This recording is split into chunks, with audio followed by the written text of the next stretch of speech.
Baik, Assalamualaikum warahmatullahi wabarakatuh. Hai sobat, ketemu lagi dengan saya Kang Mul. Perkembangan dunia usaha sangatlah pesat, sehingga persaingan di dalam dunia usaha pun semakin ketat. Baik itu di bidang produk maupun di bidang jasa.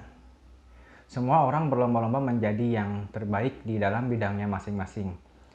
Nah, dari sekian jenis usaha yang sering kita temui, pernahkah sobat memperhatikan jenis badan usaha yang dipergunakan untuk usaha tersebut? Yang sudah familiar kita temui yaitu badan usaha berbentuk CP dan PT. Lalu, apa saja yang menjadi pembeda dari kedua jenis bidang usaha tersebut? Di video kali ini kita akan membahas tentang perbedaan CP dan PT.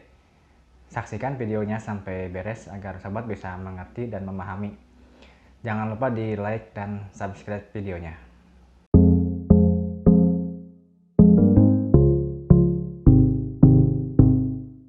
Sebelum masuk ke perbedaan antara CP dan PT, kita coba uraikan dulu definisi dari kedua badan usaha tersebut. Yang pertama itu PT. PT atau perseroan terbatas menurut Undang-Undang Nomor 40 Tahun 2007 tentang perseroan terbatas. PT adalah badan hukum yang merupakan persekutuan modal. Badan hukum ini didirikan berdasarkan perjanjian melakukan kegiatan usaha dengan modal dasar yang seluruhnya terbagi dalam saham, atau badan hukum perorangan yang memenuhi kriteria usaha mikro dan kecil. Jadi status PT ini sudah diatur melalui undang-undang tersebut. Meskipun belakangan ini ada sebagian tentang ketentuan PT yang mengalami perubahan, yaitu dengan adanya Undang-Undang Cipta Kerja yang baru saja kemarin diresmikan oleh Presiden. CP atau Commanditaire Penotskep yang berarti persekutuan komanditer. CP adalah persekutuan yang didirikan oleh dua orang atau lebih. Jadi salah satu pihak bertindak sebagai sekutu komanditer atau sekutu pelepas uang, sedangkan sekutu lainnya memiliki peranan untuk melakukan pengurusan CP tersebut. Dan regulasi CP sendiri itu sudah diatur dalam Peraturan Menteri Hukum dan HAM Nomor 17 Tahun 2018 tentang pendaftaran persekutuan komanditer, persekutuan firma, dan persekutuan perdata. Lalu apa saja yang menjadi pembeda dari kedua jenis badan usaha tersebut? Ada 5 poin yang akan kita uraikan. Disaksikan dan disimak terus sampai beres agar semua poin-poin tersebut bisa dimengerti oleh sobat. Perbedaan yang pertama adalah bentuk perusahaan dan badan hukumnya. PT adalah badan usaha yang berbentuk badan hukum yang statusnya sudah diatur oleh Undang-Undang Nomor 40 Tahun 2007 tentang perseroan terbatas. Sementara itu, CP adalah badan usaha yang tidak berbadan hukum karena tidak ada regulasi yang mengatur di dalamnya. Lalu apa yang membedakan kedudukannya di mata hukum antara CP dan PT tersebut? Yang membedakan di mata hukum adalah PT kedudukannya bisa menjadi subjek hukum, sedangkan CP tidak bisa menjadi subjek hukum. Kenapa? Karena CP itu tidak berbadan hukum. Misalkan saya kasih contoh, PT Jaya dihukum oleh pengadilan setempat untuk membayar ganti rugi sebesar sekian kepada PT Mitra. Maka dalam hal itu yang diwajibkan membayar adalah secara korporasi atau PT tersebut. Sedangkan jikalau CP tidak demikian, karena CP tidak berbadan hukum, melainkan jika ada permasalahan yang terjadi, maka akan tertuju kepada sekutu aktif di dalam CP tersebut. Perbedaan yang kedua yaitu pendirinya.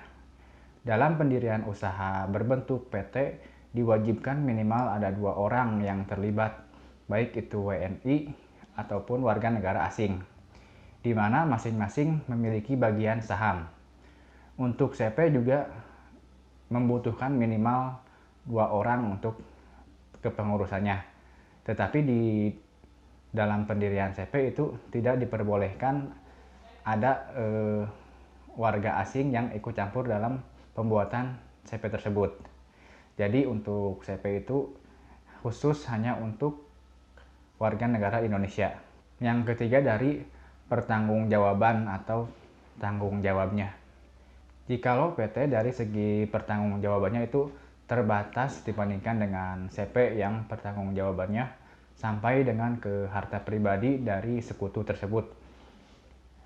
Jadi untuk pertanggungjawaban sendiri PT lebih terbatas dibandingkan dengan CP. Misalkan kita ambil contoh dari PT nih. Sobat akan mendirikan PT bersama rekan-rekannya dan PT tersebut membutuhkan modal awal sebesar 1 miliar. Katakanlah terdiri dari 5 orang dan setiap orangnya dibagi rata 200 juta rupiah. Maka tanggung jawab dari pemberi modal tersebut hanya sebatas jumlah yang sudah ditanamkan modalnya, tidak melebihi apa yang sudah ditanamkan modal tersebut. Katakanlah dari PT yang sobat sudah dirikan itu terjadi sebuah permasalahan, sehingga mengharuskan PT tersebut mengganti kerugian senilai 1,5 miliar. Maka hukum tidak bisa meminta sobat untuk mengganti kerugian melebihi modal yang sudah ditanamkan tersebut. Dalam arti lain, hukum tidak bisa menyentuh atau meminta harta pribadi sobat untuk membayarkan ganti rugi tersebut. Jadi tanggung jawab sobat hanya berhenti terhadap modal yang sudah sobat tanamkan. Sedangkan kalau CP itu tanggung jawabnya sampai ke harta pribadi yang sobat miliki. Jadi jika sobat mau mendirikan CP bersama rekan-rekannya, harus lebih selektif lagi dalam memilih partner bisnisnya. Karena jika terjadi masalah dengan CP tersebut, maka itu tanggung jawabnya adalah tanggung jawab pribadi. Makanya kebanyakan sebagian orang yang mendirikan CP itu anggotanya adalah keluarga atau bahkan saudaranya. Dikarenakan jika ada permasalahan maka tidak akan terlalu sulit untuk menyelesaikannya. Perbedaan selanjutnya yang keempat yaitu cara pembuatan izinnya. Dalam mendirikan PT cenderung lebih susah dibanding kita mendirikan CP. Pajak-pajaknya lebih ketat dan persyaratannya pun lebih ketat. Sedangkan CP dari cara pendiriannya relatif lebih mudah. Namun untuk pendirian CP itu biayanya pun lebih murah dibanding kita mendirikan PT. Namun yang jadi catatan dalam pendirian PT bukan berarti sulit dalam tanda kutip ya. Tetapi lebih sulit dari segi persyaratannya karena lebih banyak yang diminta. Dan dari biayanya pun cenderung lebih mahal dibanding kita membuat atau mendirikan CP.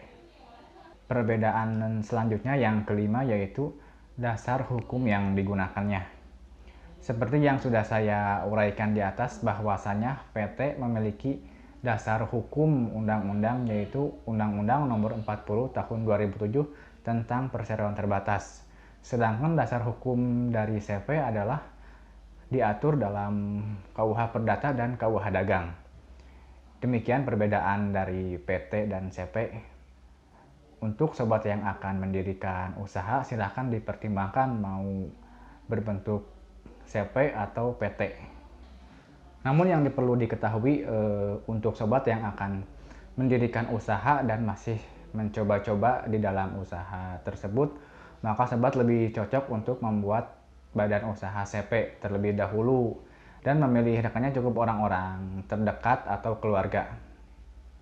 Namun apabila usaha sobat sudah bertambah besar dari segi omset dan sudah membutuhkan karyawan yang lebih banyak, serta sudah membutuhkan struktur organisasi yang lebih rapih lagi, maka barulah sobat beralih ke PT agar usahanya lebih maju lagi. Silahkan apabila dari sobat ada pertanyaan diisi di kolom komentar. Cukup sekian pemaparan dari saya, mudah-mudahan bisa dipahami dan dimengerti. Wassalamualaikum warahmatullahi wabarakatuh.